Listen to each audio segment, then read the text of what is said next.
You may have seen headlines about the changes to the boiler upgrade scheme. Well, today we're going to run through exactly what those changes are and, most importantly, what they mean for homeowners. There are some big new technologies that are now eligible for the grants, including one that we've had requests for from homeowners for years. We're also going to be talking to one of the most knowledgeable people in the industry, Elite's founder Martyn, about which homes are most suitable for these different types of heat pumps. So just to summarise the changes, there's going to be a £2,500 grant for air-to-air heat pumps, heat batteries, and exhaust air heat pumps will also be eligible for the bus grant. This is the biggest expansion of the bus scheme since its launch, but there are some really important caveats that aren't being picked up in most of the stories that you see. So we're going to cover those as well.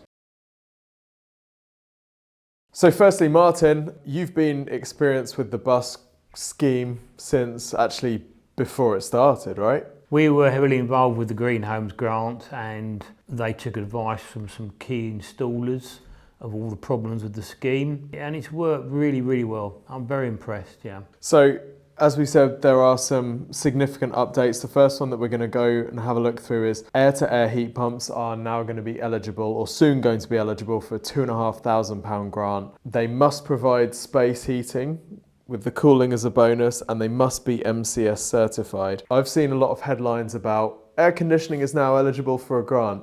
Perhaps you could start by just explaining the difference between air-to-air heat pumps and like a traditional AC unit. Fundamentally, there's not an awful lot of difference because technology and the principles behind them are fairly similar, but there are some essential differences. Typically air conditioning wouldn't, for example, provide you space heating or hot water without it being quite tricky and inefficient. So the new generation of air-to-air heat pumps are capable of doing that quite well. And as you rightly say, the benefit is cooling without a lot of upheaval that you sometimes get with chilled water. So it's worth saying, to be eligible for the bus grant, the home cannot keep a fossil boiler in use, and the applications are expected from 2026, so we don't know an exact date. Martyn, when do you find yourself recommending air-to-air heat pumps? What sorts of properties are most suitable? Ironically enough, the smaller ones, because if they want cooling, and cooling is a big problem now, and it's going to get worse with climate change. The advantage of an air-to-air, which is refrigerant based as a main primary flow, it means everything is more compact. So when you want a cooling fan coil, for example, it will be half the size of a chilled water version. So it is very useful. The pipework in between the outside unit and the indoor unit is much smaller. You can put an outdoor unit further down the garden because you don't have the same hydraulic problems with refrigerant gas movement as you do with water. It gets quite technical, but it's a very useful thing to use when space is a real critical issue. So then to flip it round, when wouldn't you recommend an air-to-air heat pump system? I suppose we tend to shy away from them when external noise might be a consideration, or particularly when you've got a larger house and the client might also be looking at a ground source heat pump, and they may on occasions have a swimming pool. That's when using chilled water is more useful because you can do an awful lot of heat regeneration, recirculation and energy saving. So it becomes far more cost effective over the longer term. What about running costs, and how do running costs of an air-to-air heat pump compare to a more typical air source heat pump or a ground source heat pump? They're relatively similar. Probably in reality they're slightly less efficient, and they're slightly less efficient when they're producing hot water because obviously there's another transmission process between the refrigerant gas and hot water. But they're not too far adrift actually. The next update to the bus scheme, Martyn, is that multi-technology systems, hybrid systems, are going to become eligible. These are going to be happening during this financial year, so before April 2026. Supported add-on technologies include hot water heat pumps, exhaust air heat pumps, air-to-air heat pumps, heat batteries, and electric heaters. Fossil hybrids remain excluded, and you can't pair biomass boilers with bus-funded heat pumps. A lot of caveats there, but firstly, Multi-technology systems, when are these typically used, and what do you think of this change to the bus scheme? I think the adaptation to hybrid systems is a really positive step forward. It's been a big issue since day one, where the bus grant and the MCS standards required 100% heating and hot water provided by the heat pump. In Europe it's only 70%, but because of the cost of electricity in the UK has been traditionally very high relative to gas, the standards were 100%. Now the theory behind that's great, but then so many old houses have a heat loss in excess of 15-16 kilowatt, which then means you're either left with having to have 2 heat pumps or some other form of resolution, which in Europe they use backup heaters, electric heaters effectively. And the fact of the matter is that you generally only want them at extremely cold temperatures. Most of the time a heat pump is quite happy providing everything you need in a house at 70%. So I think it's really good, because there are a hell of a lot of Victorian houses that need backup support in the really cold weather. So practically speaking then, if you're a homeowner and you've got a large property and you've maybe been told that this is really pushing the boundaries of what an air source heat pump can do, what does this change mean for you? It means they've got relatively easy access to a heat pump solution. They can put in a 14.5 kilowatt heat pump, for example, and I'm thinking one of the Stiebel units, that has 2-3 kilowatt heaters as part of it. So if we could use that, we've then got a heat pump that can produce over 20 kilowatt. One heat pump outside resolves the problem going forward, whereas originally we would have to have 2. That then at the time required planning permission. Planning permission's now been relaxed. So we are moving positively in the right direction, because people are really beginning to see the benefit of installing heat pumps. We've got hundreds of really satisfied clients and are really pleased they've made the change. This is just going to open the door of opportunities to more clients. And it has to be said, this isn't compromising on the heat pump technology. What this isn't saying is, oh, it doesn't work in larger houses. This is just about, I guess, opening the aperture of the number of properties that are going to be suitable for a heat pump at a reasonable cost and with reasonable disruption. Correct. Yeah. There's nothing wrong about the move. Yeah. I think the schemes have all understood that there's nothing fundamentally wrong with the scheme. It's really robust and good, but it needs expansion if they are fulfill their zero carbon attributes and removing fossil fuel. If you're considering a heat pump, solar, battery, MVHR or any other renewable technology, and you want some advice from the people at the top of the industry, that's Elite Renewables by the way, then you can contact us through our website at eliterenewables.co.uk. You can send us an email to info@eliterenewables.co.uk, or you can call us on the number on the screen now. We'll have a chat to discuss your project and goals. We'll give you some clear, impartial advice and a completely free, no obligation estimate for the work. The next change and the final one that we're going to cover is exhaust air heat pumps, which are now going to be eligible. The ban on using expelled indoor air as a heat source has been lifted. It sounded from the consultation response that this was happening very, very soon. So exhaust air heat pumps can now receive the heat pump grant if they meet the full space and hot water demand. So Martyn, what is an exhaust air heat pump and when do you find yourself recommending them? An exhaust air heat pump fundamentally uses heat energy from the dwelling mixed with a bit of fresh air coming in.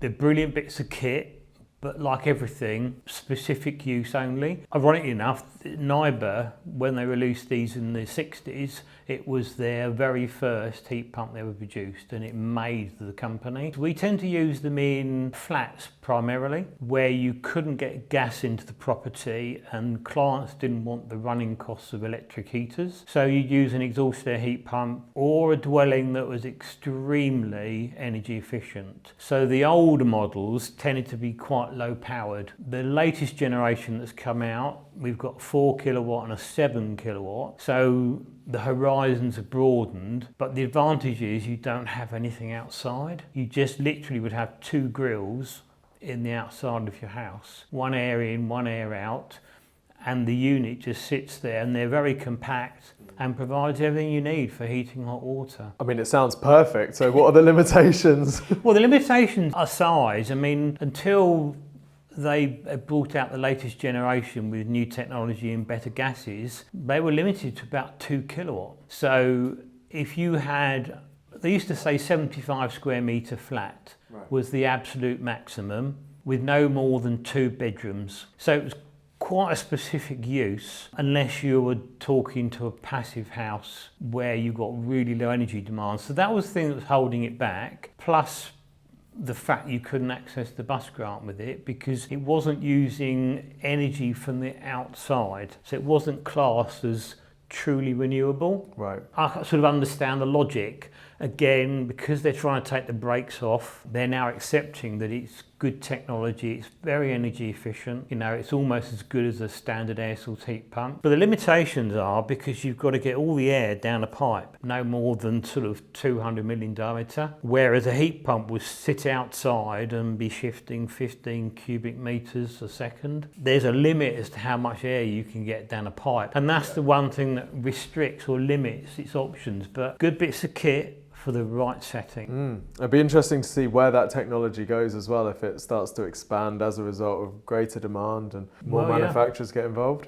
Well, I think all manufacturers are busy ploughing money into developing new technologies because it is just such a growing market. They can see the benefit of it. I mean, it's not going to radically change overnight. We have quite a few clients go, well, might hold off for a few years to see if it improves, but you know, it's all subtle changes. Martyn, sort of more broadly then, these changes, the broadening of the bus scheme, what does this tell you about where the industry is headed and where government appetite is to support the rollout of heat pumps and renewable technology? I think the government have seen the benefits already. There is a growing uptake every month. We all see the figures, and without a doubt, the whole idea is that you go down the electricity route because you can make it.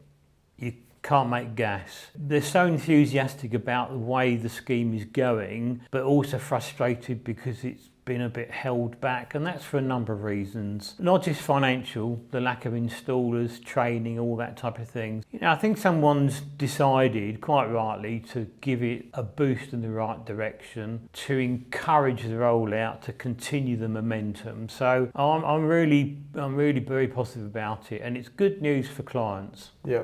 The next change to the bus scheme is the eligibility of heat batteries for a £2,500 grant. There are some caveats, of course. They have to be capable of handling the space, heating and hot water demand for the property. This isn't rolling out right now. MCS first has to work out what the product and installation standards are before they're going to be eligible. But Martyn, first of all, what is a heat battery and how do these actually work? Well, the clue's in the name really. It's a heat battery, so it's a heat store, and the advantage of the materials that are in here is that they tend to be just over a third of the size they would be if they stored hot water. So again, they're useful, great tool to expand the armoury of offerings to clients, and in certain aspects they're very good. And so you would charge this, you would heat it up using electricity or a heat pump. The material inside would then retain that heat, and then you'd use that for the hot water and the heating of the property. Correct. Yeah, it's as simple as that. I say simple, but it's very good technology. It's based on phase change and all the physics associated with that. So if you can cast your mind back to those physics lessons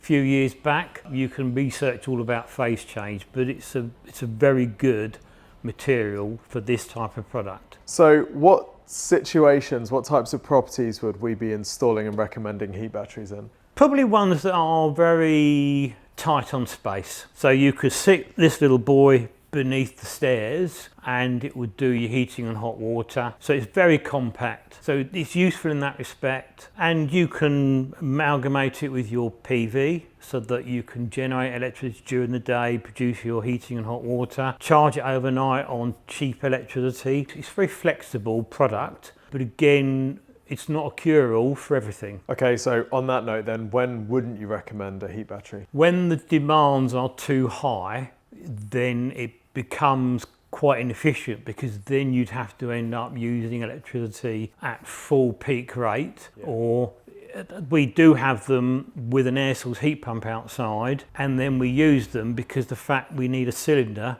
for hot water, so these are so much smaller than a hot water cylinder. So it's a blended approach where the heat pump would do the heating, this would just do the hot water. And price-wise, if we're going to compare it to a hot water cylinder, both upfront cost and then the cost to run it? Running costs probably pretty similar, but there is a higher upfront cost because of the investment that people like Sunamp have put into developing the product. But I think that's why the bus grant's coming along to give clients support for the use of heat batteries, because then that brings it back down to a much more reasonable sum. So what's your take on heat battery eligibility for the bus grant? Is this a good thing? Is this something that you've been waiting for? I think it's certainly a good thing. I personally haven't been waiting for it because we're obviously far more focused on heat pumps, but we do install quite a few. We were one of the very first installers for Sunamp. So for certain reasons, they're extremely good. And I feel optimistic that, again, like the other changes to the bus scheme, they've really grappled and accepted that things need to be expanded in order to hit their targets. So it has to be a good move. So there you have it, lots of changes to the bus scheme. If all of this is feeling a little bit confusing and you want some clear, impartial, no-nonsense advice, then contact the team at Elite Renewables. Just head over to our website, eliterenewables.co.uk. You can send us an email through info@eliterenewables.co.uk or give us a ring through the number on the screen now.